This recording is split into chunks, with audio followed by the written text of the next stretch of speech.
What is art নামক এই প্রশ্নটাকে বা এই শব্দটাকে আপনারা ছিঁড়ে ফেলতে দেখছেন। হোয়াট ইজ আর্ট এটা যদি একটা প্রশ্ন হিসেবে চিন্তা না করে আমি চিন্তা করি হোয়াট ইজ আর্ট একটা শব্দ বা দুইটা মিলে একটা ওয়ার্ড, হ্যাঁ, বা আলাদা আলাদা ওয়ার্ড হইলেও দুইটা মিলে যে একটাই অর্থ, হ্যাঁ, এই যে এই ব্যাপারটা হোয়াট ইজ আর্ট এই শব্দটাই মানে আমি নিতে পারতেছি না, আমার কাছে ভালো লাগে না, বা এটা বললে খারাপ শোনাবে কিনা আমি জানি না, বা এটা ওইভাবে বলা উচিত কিনা আমি তাও জানি না। মানে আমার কাছে মনে হয় যে আর্টের মতো একটা বিষয় বা আর্টের মতো একটা উম, বিষয়কে এত সাধারণীকরণ করা হয়েছে। হোয়াট ইজ আর্ট বইলা, হুম, সাধারণীকরণ মনে হয়েছে আমার কাছে যে হোয়াট ইজ আর্ট এই শব্দটাকে আমার কাছে এরকম মনে হয় আর কি। তো এই জন্য এটাকে অনেক সময় মনে হয় what is orange, what is banana, what is apple, মানে অনেকটা এরকম এরকম এরকম লাগে আর কি। কথা হচ্ছে যে কেন আমি এই শব্দটাকে নিতে পারতেছি না, এটা জানার জন্য আসলে আমাকে বুঝতে হবে বা আমাকে বলতে হবে যে আসলে আর্টের সাথে আমার কিভাবে মানে সম্পৃক্ততা হইলো, বা আর্ট আর্ট বিষয়টা নিয়ে আমি কেন আসলাম বা কথা বলতে, বা আর্ট এটা শুধু আমার মধ্যেও না সবার মধ্যে কিভাবে আর্ট আসে, কেন আসে। হ্যাঁ, আর এই পর্বটা এমনিতেই জটিল, কারণ আমি প্রথম আর্ট নিয়ে কথা বলতেছি, আমার জন্য একটু জটিল। যাই হোক, শব্দটা যে আমার কাছে ভালো লাগছে না, এটা কিভাবে আপনারা নিবেন বা এটা কিভাবে দেখা উচিত, এটা যদি বলি যে এটা আমার দৃষ্টিকোণ। এটা আমার কাছে লাগে না, অনেকের কাছে অনেক কিছু ভালো না লাগতে পারে, অনেকে অনেক জায়গায় আছে একটা জিনিস চলতেছে কিন্তু সেটার মধ্যে সে সামঞ্জস্যতা খুঁজে পায় না। হ্যাঁ, বিষয়টা হচ্ছে যে যদি এভাবে ব্যাখ্যা করি যে 2025 আমার যদি বয়স ধরি, এই 82 হইলে কত হয়, 45 হয় মনে হয়। আমার যে বয়সটা বা আমার বয়স যাই হোক না কেন, এখানে এই ভিডিওটা যারা দেখতেছে সবার বয়স যাই হোক না কেন, এখানে যদি আমি আমাকে দিয়ে উদাহরণ দেই যে আমার যে 45 মানে 45, তো এই 45 বছর ধরেই কিন্তু পৃথিবীটা না। হুম, পৃথিবীটা অনেক দিন ধরেই আসতেছে, চলতেছে চলতেছে চলতেছে, আমি মাত্র 45 বছর পরে আসছি। এখন আমার বয়স 45 এবং আমি একটা সার্টেন টাইমের পরে আল্লাহ তাআলা যখন রাখছে আমার মৃত্যু হবে। পৃথিবী যে ঘুরতেছে, পৃথিবী যে চলমান, হ্যাঁ, পৃথিবী যে আবর্তিত হচ্ছে, এটার একটা সামান্য সময় আমি এখানে আসছি। তো এখানে আইসা আমি অনেক কিছু পাইছি। এখানে আইসা আমি দেখছি যে এটা একটা গোল জিনিস, এটার একটা পৃথিবী বলে। এটার মধ্যে আবার অনেক কিছু আছে, দেশ আছে, এটার মধ্যে সমাজ আছে, এটার মধ্যে পরিবার আছে, এটার মধ্যে রাষ্ট্র আছে, এটার মধ্যে টাকা আছে, মানে আমি এগুলো পাইছি আইসা, সবাই পাইছে। আমি এই সময়ে এসে পৃথিবীর একটা রূপ দেখতেছি, এখানে আমি অনেক কিছু দেখতেছি যা যা বলতেছিলাম। তো এখন এর মধ্যে আমি দেখতেছি মানুষের ইমোশন, মানুষের আবেগ, প্রেম, ভালোবাসা, হ্যাঁ, মায়া, মমতা, স্নেহ। তো আমি দেখতেছি সব কিছু। তো এই সব কিছু দেখার পরে আমার কাছে আমার মধ্যে একটা পার্থক্য তৈরি হয়েছে, মানে এটা আমার মধ্যে শুধু না, এটা সবার মধ্যেই হয়, একটা পার্থক্য তৈরি হয়েছে। এই কিছু কিছু বিষয় হচ্ছে আমাদের ন্যাচারাল বিষয়, আর কিছু কিছু বিষয় হচ্ছে এই মানব সৃষ্ট বা মানুষ এই সিস্টেমটা চালু করছে, রাইট? তো ন্যাচারাল যে বিষয়গুলো সেগুলো হচ্ছে মানুষের ইমোশন, আবেগ, প্রেম, ভালোবাসা, এই যে মানুষের এই অনুভূতি, হ্যাঁ, এই সৃজনশীলতা, এগুলো হচ্ছে ন্যাচারাল বিষয়। তো আমি দেখছি বা এটা সবাই দেখে যে এটা হচ্ছে ন্যাচারাল, প্রত্যেকটা মানুষের মধ্যে এটা আছে। তো এই আমি দেখছি আর কি। তো এর মধ্যে আমি আর্টকেও পাইছি, আর্টকেও পাইছি। তো আর্ট, হোয়াট ইজ আর্ট হিসেবে আমি আর্টকে পাইছি। তো ন্যাচারাল এই সিনের মধ্যে এসে আমি দেখছি যে আর্ট বিষয়টা আসলে ন্যাচারাল সিনের মধ্যে পড়ে। জাস্ট একটু মজা করে বলতেছি, ন্যাচারাল সিনের মধ্যে পড়ে আর্ট, মানে এটা হচ্ছে জন্মগতভাবে বা এটা সৃষ্টিশীল বিষয়, বা এটা প্রত্যেক মানুষের মধ্যে আছে। হ্যাঁ, এটা প্রত্যেক মানুষ চাইলে এটা প্র্যাকটিস করতে পারে, এটা সবার মধ্যে আছে। তো এটার সাথে আমি একটু কানেক্ট করার চেষ্টা করছি, কানেক্ট করার পরে এখানে আমার কাছে আর্ট আইছে। তো আর্ট যেহেতু ওই হোয়াট ইজ আর্ট হিসেবে আসছে, তো আমার কাছে মনে হয়েছে এটা ওইভাবে ঐশ্বরিক কিছু না। হ্যাঁ, এটা হোয়াট ইজ আর্ট এই জিনিসটা এটা এইভাবে আমার নিতেই হবে এমন কিছু না। তো এই জন্য আমি হোয়াট ইজ আর্ট এই বিষয়টাকে আমি এই ছিঁড়ে ফেললাম। হোয়াট ইজ আর্ট না হয় তাহলে কি হবে? তাহলে এখন আমরা দেখি যে আসলে আর্টকে কীভাবে পদবি দেওয়া যায়। আর্টের একটা পদবি আমরা দেওয়ার চেষ্টা করি, তারপর আমি এই পর্বটা শেষ করব। আর্ট বিষয়ে কোনো কথাই শেষ কথা না, আর্ট বিষয়ে কোনো সিদ্ধান্তই শেষ সিদ্ধান্ত না। কেবলমাত্র আমি না, আমাদের প্রত্যেক মানুষের জীবনে আর্ট কিভাবে আসে বা আর্ট কিভাবে ইনভলভ হয় মানুষের জীবনে, এটা আমাদের আগে জেনে নেওয়া উচিত। কেননা এরপরে আমাদের জন্য সহজ হবে ফাইন্ড আউট করা যে আর্ট কি। এই হচ্ছে বিষয়। একটা ভিজুয়াল ওয়ার্ল্ড, একটা দৃশ্যমান পৃথিবী, এই দৃশ্যমান পৃথিবীতে আমরা বসবাস করি। ওকে, ওকে। এই পৃথিবীতে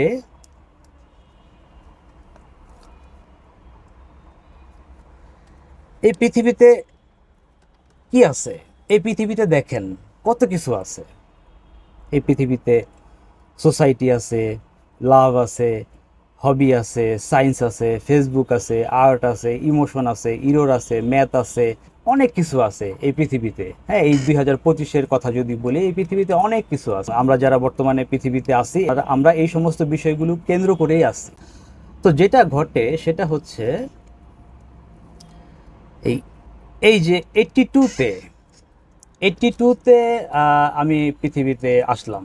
পৃথিবীতে এসে এই পৃথিবীর যা কিছু ছিল সব কিছু আমি দেখতেছি। এই যে এটা সেটা, এই ফেসবুক বা এই যে টিকটক বা রিলস, এগুলো কিন্তু এই 1982-তে ছিল না। হ্যাঁ, তো আমি এটা উদাহরণ দিলাম এই কারণে যে এখন যারা আসতেছে তারা তো এগুলো পাচ্ছে, তাই না? তো আমার তো এক্সপ্লেনটা করতে হবে মানে সময় উপযোগী। আমি ধরলাম যে আমি আসছি এবং এগুলো আমি সব পাইছি। এই পৃথিবীতে সেই সব কিছু আমি দেখতেছি দেখতেছি দেখতেছি। হ্যাঁ, এগুলো সব তৈরি ছিল 1982-তেই। যে এই পৃথিবীটা শুরু তা না, পৃথিবীটা শুরু অনেক দিন ধরে, অনেক বছর আগে থেকে পৃথিবীটা শুরু, এবং আমি আসছি 1982-তে। আমি এসে এগুলো পাইছি। তো আমি এসে দেখছি এক একটার এক রকমের নাম, গল্প, কবিতা, বিভিন্ন জিনিস মানুষ এই নামগুলো দিয়ে রাখছে। আমি 1982-তে এসে পাইছি। ওকে, আচ্ছা। তারপর যেটা হইল, আচ্ছা, তো আমি আসছিলাম একটা ব্ল্যাঙ্ক মস্তিষ্ক নিয়ে। হ্যাঁ, আমার মস্তিষ্কের মধ্যে কিছুই ছিল না। এই ব্ল্যাঙ্ক মস্তিষ্ক নিয়ে আসার পরে আমার মস্তিষ্কে একটা জিনিস তৈরি হলো, সেটা হলো থিঙ্ক তৈরি হলো। রাইট, আমার মস্তিষ্কের মধ্যে থিঙ্ক তৈরি হলো, মানে চিন্তা নামক একটা বিষয়ের মানে আবির্ভাব ঘটলো। হ্যাঁ, থিঙ্ক থিঙ্ক আসলো। তখন তখন আমার মধ্যে একটা জিনিসের আবির্ভাব ঘটলো। এটা আমার মধ্যে, আমাদের সবার মধ্যে ঘটে। তো কি ঘটে সেটা একটু দেখি। কি ঘটে যখন আমরা, মানে আমরা যখন ব্ল্যাঙ্ক একটা মস্তিষ্ক নিয়ে আসি, আমরা তো জানি না অপরাধ বা ভালো মন্দ, এই বিষয়গুলো তো আমরা জানি না। আমরা একটা ব্ল্যাঙ্ক মস্তিষ্ক নিয়ে আসি। তো এই মস্তিষ্কের মধ্যে থিঙ্ক আমরা নিয়েই আসি। সেটা আমাদের ডিএনএর মধ্যে সুপ্ত অবস্থায় থাকে, কিন্তু সেটা জাগ্রত অবস্থায় থাকে না। তো থিঙ্কটা জাগ্রত হয়, এবং এই থিঙ্কটা যখন আসে তখন আমরা, আমাদের দৃষ্টিভঙ্গি বদলে যায়। এবং এটা আমার না, এটা সবারই এই দৃষ্টিভঙ্গিটা বদলে যায়।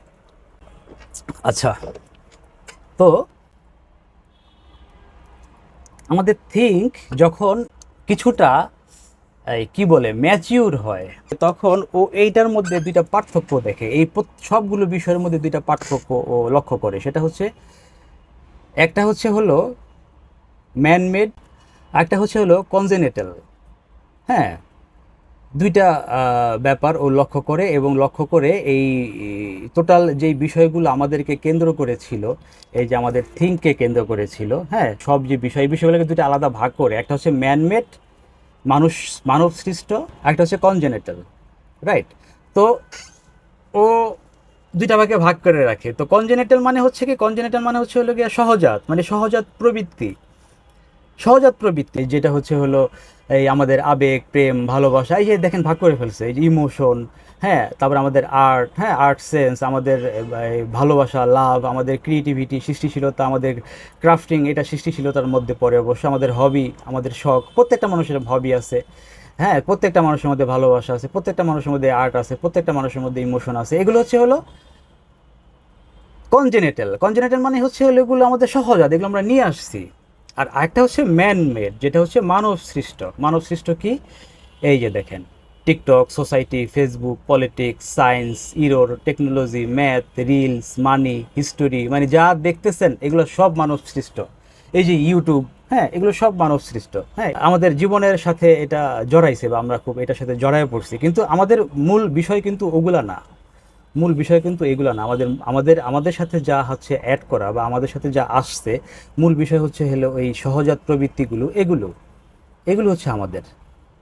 হ্যাঁ, এগুলো হচ্ছে আমাদের মূল, এগুলাই হচ্ছে আমরা, এগুলাই হচ্ছে আমি। তো এর মধ্যে হচ্ছে হলো আমরা কি করি, আমাদের থিঙ্ক এই যে দুই ভাগে ভাগ হয়ে গেছে।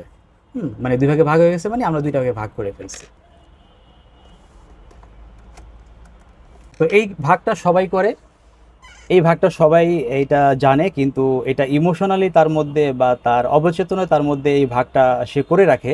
কিন্তু এই ভাগটা এখন যে আমি বললাম সবার সামনে, সবাই কিন্তু জানে এই ভাগটা, সবাই কিন্তু জানে যে ব্যক্তি কে এখানে, সে বিলং করতেছে, এখানে সে থাকতেছে, এখানে সে বিলং করে, এখানে সে আগে লাভে সে বিলং করে, সে নিজে, সে ক্রিয়েটিভিটি, তার মধ্যে সৃষ্টিশীলতা সে বিলং করে। হ্যাঁ, সে এই সৃষ্টিশীলতার একটা পার্ট হচ্ছে হলো আর্ট। হ্যাঁ, বা সৃষ্টিশীলতাগুলোকে কেন্দ্রীভূত করে আর্ট বলা হয়। ক্রিয়েটিভিটি হচ্ছে হলো সৃষ্টিশীল বিষয়গুলোর সান্নিধ্যে থাকার একটা কৌশল, আর আর্ট হচ্ছে কি সেই কৌশলের একটা পার্ট। হ্যাঁ, সেই কৌশলের একটা অংশ। এর মধ্যে অনেক ধরনের কৌশল আছে, আর্ট হচ্ছে একটা কৌশল। এর মধ্যে ক্রাফটিং হচ্ছে আবার আর্টের মধ্যে একটা কৌশল। আমি এগুলো বললাম কারণ আমার মূল কর্মপদ্ধতি হচ্ছে আর্ট আর ক্রাফটিং। তো এই হচ্ছে এই আর্ট আর ক্রাফটিং হচ্ছে হলো আমাদের সহজাত আর ম্যানমেড বিষয়গুলো। তো এটা হচ্ছে কি যে আমরা এই বিষয়গুলোতে বেশি আকৃষ্ট, আমাদের ইমোশন। হ্যাঁ, বিশেষ করে যদি একটাকেই যদি ধরি, আমাদের শুধু ইমোশন, লাভ এটাও কিন্তু একটা ইমোশন আমাদের। হ্যাঁ, এটাও কিন্তু একটা ইমোশন। এই যে ক্রিয়েটিভিটি, এটাও কিন্তু ইমোশন, মানে আবেগের একটা অংশ। হ্যাঁ, তারপরে হচ্ছে আর্ট, এটাও কিন্তু ইমোশন, আবেগের একটা অংশ। ইমোশন হচ্ছে মানে সহজাত প্রবৃত্তির মধ্যে ইমোশনটা হচ্ছে হলো সবচেয়ে পাওয়ারফুল একটা বিষয়। হ্যাঁ, এই ইমোশন অনেক ধরনের আছে। আপনি মানুষ মাত্রই সে ইমোশনের চালিকা শক্তি, সেই ইমোশন দ্বারাই চলে। হুম, সেটা হতে পারে কোনো ন্যাচারাল ইমোশন, সেটা হইতে পারে সেই ইমোশনটা নিজের মধ্যে ক্রিয়েট করতেছে, সেটা সে ন্যাচারালিও ক্রিয়েট করতে পারে, এবং সেটা সে বিভিন্ন ওয়েতেও ক্রিয়েট করতে পারে। হ্যাঁ, এই ইমোশনটা সে সবসময় তৈরি করে এবং এটাতেই সে সবসময় খেলে। ম্যানমেড বিষয়গুলোকে আমি আলাদা করে ফেললাম আমার ভেতরগতভাবে, আমার চিন্তার দিক থেকে। এই থিঙ্ক এই কাজটা করলো, থিঙ্ক এই বিষয়টাকে এই বাদ দিয়ে দিল, বাদ দিয়ে সে দেখলো যে আসলে আমার তো মূল চালিকা শক্তি এগুলোই, এগুলোই আমার চালিকা শক্তি, বুঝছেন? তখন কি হলো, থিঙ্ক দেখলো, দেখার মধ্যে তার মধ্যে অনেক কিছু তৈরি হয়েছে। হ্যাঁ, সে দুনিয়া দেখতেছে, সে জগৎ দেখতেছে, সে সব কিছু দেখতেছে, সব দেখে দেখে সে এটাকে প্রকাশ করতে চায়, সে এটাকে বলতে চায়, সে এটাকে এই মানে জানতে চায়। সে যে জিনিসগুলো জানছে বা তার দৃষ্টিভঙ্গি থেকে সে যা জানছে সে সেটাকে বলতে চায়, সে তার ভাষায় বলবে। কিন্তু ভাষা সবসময় স্বাবলম্বী না। ভাষা এটা একটা বিশাল বিতর্ক, একটা যুদ্ধ, ভাষার সাথে আর্টের একটা ফাইট। হ্যাঁ, এটা অন্য প্রসঙ্গে আসবো। তো দেখলো কি যে না, আর্টের একটা আলাদা ভাষা আছে। হ্যাঁ, এটা হচ্ছে ভাষা থেকেও অনেক মানে গাম্ভীর্যতা বেশি এটার মধ্যে, এবং ভাষা থেকে অনেক গভীর এটা বসবাস করে। এখানে শুধু আপনার থিঙ্ক না, এখানে শুধু এই থিঙ্ক না, এখানে থিঙ্ক থেকে শুরু করে আপনার বিভিন্ন অঙ্গ প্রত্যঙ্গ বা বিভিন্ন ইন্দ্রিয় বা সব কিছু এখানে নিযুক্ত হইতেছে। ভাবনার আস্ফালন না, হ্যাঁ, সে ভাবনার গাম্ভীর্যতা না। এখানে কিন্তু জিনিসটা বাই পার্ট এটা হয়ে যেতেছে হলো অঙ্গভঙ্গির একটা অংশ। এখানে বিহেভিয়ার, এখানে আচরণ, আচরণের বিভিন্ন ভঙ্গিমা এখানে তুলে ধরতে হয়, এখানে ফুটায় তুলতে হয়। এই যেই ভঙ্গিমাটা সমাজে সাড়া তুলে, যেই ভঙ্গিমাটা সমাজে এই দোলা দেয়, হ্যাঁ, এরকম একটা ব্যাপার হচ্ছে আর্ট। তো এই হচ্ছে আর্ট। আর্টের সাথে এই আমি এইভাবে আর্টকে বুঝা পাইছি এই 1982-তে আইসা। তো আমি দেখছি আর্ট হইতাছে সরাসরি থিঙ্কেরই একটা অংশ, বা আর্ট হইতেছে সরাসরি থিঙ্কেরই একটা পার্ট। কারণ থিঙ্ক যখন ক্রিয়েটিভিটির সাথে কানেক্ট হয়, তখন থিঙ্ক যখন ক্রিয়েটিভিটির সাথে কানেক্ট হয় তখন এটার তো একটা বাহ্যিক রূপ থাকতে হবে। থিঙ্ক, সে ক্রিয়েটিভ থিঙ্ক, তার মধ্যে ক্রিয়েটিভিটি আছে, সেই ক্রিয়েটিভিটির সাথে সে যুক্ত হয়েছে, সে তার সমস্ত মেজাজ, আবেগ, ধ্যান, জ্ঞান সবকিছু সে একত্রিত করছে। তো এটা তো একটা মানে রূপ আকৃতি থাকতে হবে, এটা তো একটা মানে রূপ থাকতে হবে। এই আকৃতিটাই হচ্ছে হলো আর্ট। আচ্ছা, এখন সবকিছু বাদ দিয়ে আমি শুধু রাখছি আর্ট। আমার মূল প্রসঙ্গটাই হচ্ছে হোয়াট ইজ আর্ট, এই জন্য আমি শুধু আর্টকে রাখছি, এবং যা সরাসরি থিঙ্কের সাথে সম্পৃক্ত। আমি কি করছি, এই আর্টটাকে সরাসরি আমি থিঙ্কের সাথে এই মার্চ করে দিছি, আর্ট থিঙ্ক। ফাইনালি আমি যেটা করতেছি সেটা হচ্ছে এখন আর্ট সম্বন্ধে আপনি বোঝার পরে বা আর্ট সম্বন্ধে এখন আপনার জানতে হবে, আর্ট সম্বন্ধে আপনার পড়তে হবে, আর্ট সম্বন্ধে শিল্প আন্দোলনগুলো আপনার জানতে হবে, আর্টের বিভিন্ন যে ক্ষেত্রগুলো আছে সেগুলো আপনার জানতে হবে, আর্টের ব্যাপারে আপনার আগ্রহ থাকতে হবে, আর্টের ব্যাপারে আপনার কৌতূহল থাকতে হবে, তবেই আপনি আর্ট সম্বন্ধে কি জানবেন। কিন্তু যখন আপনি জানবেন তখন এই হোয়াট ইজ আর্ট এই প্রশ্নটা আপনি আর করবেন না। আর্ট থিঙ্ক হইতে পারে, থিঙ্ক আর্ট হইতে পারে। What is art, what is art তো ছিল হচ্ছে এমন একটা ব্যাপার যে এটার মধ্যে তো একটা প্রেষণা আছে। হোয়াট ইজ আর্ট মানে তার মধ্যে একটা কৌতূহল আছে। হোয়াট ইজ আর্ট তার মধ্যে একটা অজানাকে জানার একটা আগ্রহ আছে। হোয়াট ইজ আর্ট এই ব্যাপারটা তো আর্ট থিঙ্কের মধ্যে থাকলো না। আপনাদের মধ্যে এরকম একটা প্রশ্ন তৈরি হইতে পারে, হওয়া উচিত আমি মনে করি। হ্যাঁ, হোয়াট ইজ আর্ট বললে তো আরে বাবা হোয়াট ইজ আমি জানি না কি। হ্যাঁ, এরকম একটা ব্যাপার, এটার মধ্যে এরকম একটা ইমোশন জড়া আছে এই হোয়াট ইজ আর্টের মধ্যে, আর্ট কি এর মধ্যে। তো আর্ট থিঙ্কের মধ্যে তো এই কোনো ইমোশন নাই। আর্ট থিঙ্কের মধ্যে তো আর্ট থিঙ্ক মানে কি আমাকে বলা হয়েছে, মানে থিঙ্ক বলতে কি মানে আমি কোনো কিছুকে মিন করতেছি না। থিঙ্ক মানে হচ্ছে আমি প্রক্রিয়াধীন আছি। থিঙ্ক মানে হচ্ছে আমি প্রক্রিয়াধীন আছি। আর্ট থিঙ্ক আমি প্রক্রিয়াধীন আছি, আর্টের কিন্তু কোনো শেষ নাই, রাইট? হ্যাঁ, এই যুক্তি থেকেই কিন্তু আর্টের সাথে থিঙ্ক আসছে। মানে থিঙ্ক মানে হচ্ছে চলমান, চলমান আছি।